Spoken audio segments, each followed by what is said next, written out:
वापसी। शहर की तेज रफ्तार जिंदगी में खोए हुए अर्जुन को अब गांव लौटे कई साल हो चुके थे। एक समय था जब वो खेतों में दौड़ता, नदी में तैरता और आम के पेड़ों पर चढ़ता था। लेकिन बड़े सपनों की तलाश में वो दिल्ली चला गया था, एक इंजीनियर बनने। दिल्ली में अर्जुन ने सब कुछ पाया, अच्छी नौकरी, बड़ा घर, गाड़ी और शोहरत। मगर इन सब के बीच जो खो गया था वो था सुकून। एक दिन माँ का फोन आया, आवाज़ धीमी थी लेकिन दिल तक पहुंच गई। बेटा, इस बार होली पर जरूर आना, बहुत साल हो गए तुझे देखे, तेरे बिना त्योहार अधूरा लगता है। अर्जुन ने उस वक्त सिर हिलाया और कहा, जरूर आऊंगा माँ।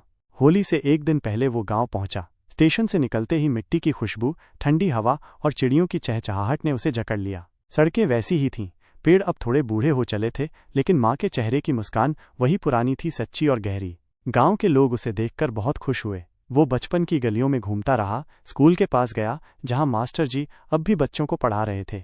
अर्जुन ने पास जाकर प्रणाम किया। मास्टर जी की आंखों में गर्व और आंसू दोनों झलक उठे। होली के दिन गांव रंगों में डूब गया। ढोलक की थाप पर सब नाच रहे थे। अर्जुन ने भी पहली बार इतने सालों में बिना किसी तनाव के रंग लगाया, हंसा और खुलकर जिया। रात को माँ के पास बैठते हुए अर्जुन ने कहा, माँ, मैं अब वापस आना चाहता हूँ, यहीं कुछ शुरू करना चाहता हूँ, अपने लोगों के लिए, अपने गांव के लिए। माँ ने उसकी ओर देखा और कहा, बेटा, तूने अब असली जीत हासिल की है। जो दिल की आवाज़ सुने वही सच्चा विजेता होता है। अर्जुन मुस्कुरा दिया। शहर में उसने जिंदगी कमाई थी, लेकिन गांव में उसे जिंदगी मिली थी। कहानी का दूसरा भाग, नई शुरुआत।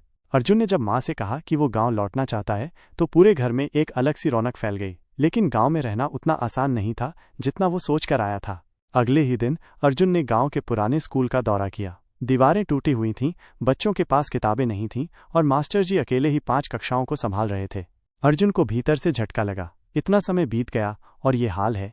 उसी शाम वो पंचायत भवन गया, सरपंच और गांव के बुजुर्गों को इकट्ठा किया। मैं चाहता हूं कि हम सब मिलकर कुछ करें, स्कूल ठीक करें, खेतों के लिए नई तकनीक लाएं और बच्चों को बेहतर भविष्य दें। कुछ ने सिर हिलाया, कुछ हंसे, शहर से आया है, 2 दिन में वापस भाग जाएगा। लेकिन अर्जुन रुका नहीं। उसने सबसे पहले स्कूल को चुना। अपनी बचत से उसने नए डेस्क, पंखे और किताबें मंगवाईं। पुराना स्कूल रंगवाया और 2 नए शिक्षक नियुक्त किए। धीरे धीरे लोगों का विश्वास बनने लगा। अर्जुन ने अगला कदम खेती की तरफ उठाया। उसने अपने दोस्तों की मदद से गांव में एक छोटा सा प्रशिक्षण केंद्र शुरू किया, जहां ड्रिप इरिगेशन, जैविक खेती और मार्केटिंग के बारे में बताया गया। शुरुआत में बहुत से किसान हिचके, लेकिन जब रामू चाचा की फसल दुगनी हुई तो और लोग जुड़ने लगे।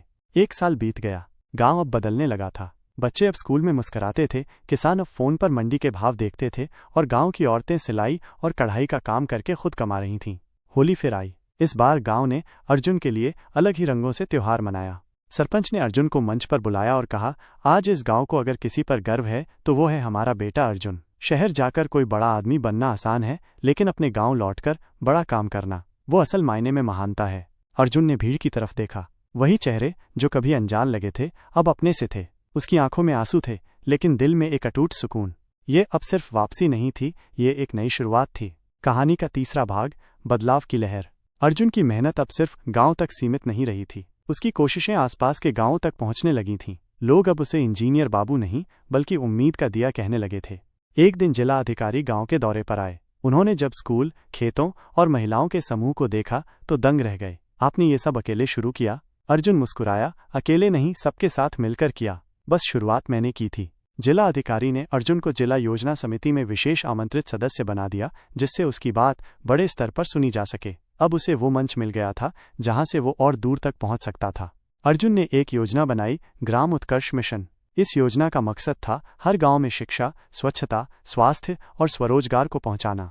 उसने एक मोबाइल ऐप बनवाया जहां किसान फसल की जानकारी ले सकते थे, शिक्षक बच्चों को ऑनलाइन गाइड कर सकते थे और युवाओं को स्किल ट्रेनिंग दी जाती थी। धीरे धीरे 10 गांव, फिर 20 गांव और फिर पूरा ब्लॉक इस मुहिम से जुड़ गया। मीडिया में उसकी चर्चा होने लगी। एक दिन दिल्ली से एक रिपोर्टर आया और बोला, अर्जुन जी, आपको नहीं लगता कि आप राजनीति में आ जाएं तो और प्रभावशाली काम कर सकेंगे?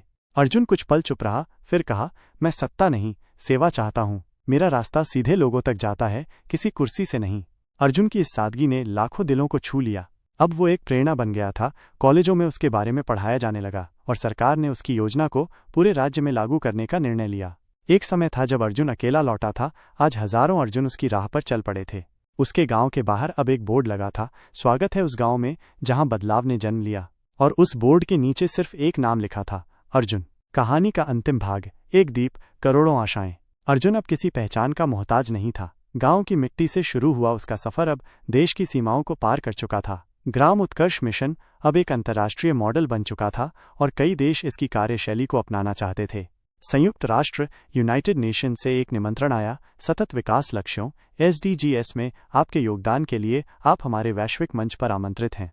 अर्जुन धोती कुर्ते में अपनी मातृभाषा हिंदी में जब उस मंच पर बोला तो पूरा सभागार खड़ा होकर तालियां बजा रहा था। मुझे किसी बड़े शहर ने नहीं, मेरे गांव ने सिखाया कि बदलाव कहाँ से शुरू होता है। जब आप एक दीप जलाते हैं तो अंधकार खुद पीछे हटता है। मैंने सिर्फ एक दीप जलाया था, बाकी दीप लोगों ने खुद जलाए। उस दिन अर्जुन को global rural change maker award से सम्मानित किया गया। मंच से उतरते ही एक विदेशी पत्रकार ने पूछा, आप अब क्या करना चाहते हैं? क्या अब आप अंतर्राष्ट्रीय संस्थानों के साथ काम करेंगे?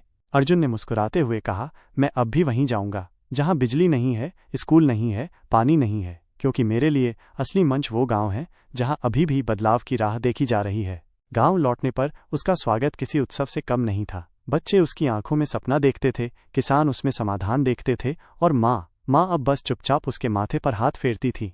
एक शाम अर्जुन गांव की चौपाल में बैठा था। दूर से सूरज डूब रहा था और सामने कुछ बच्चे किताबों में कुछ नया सीख रहे थे।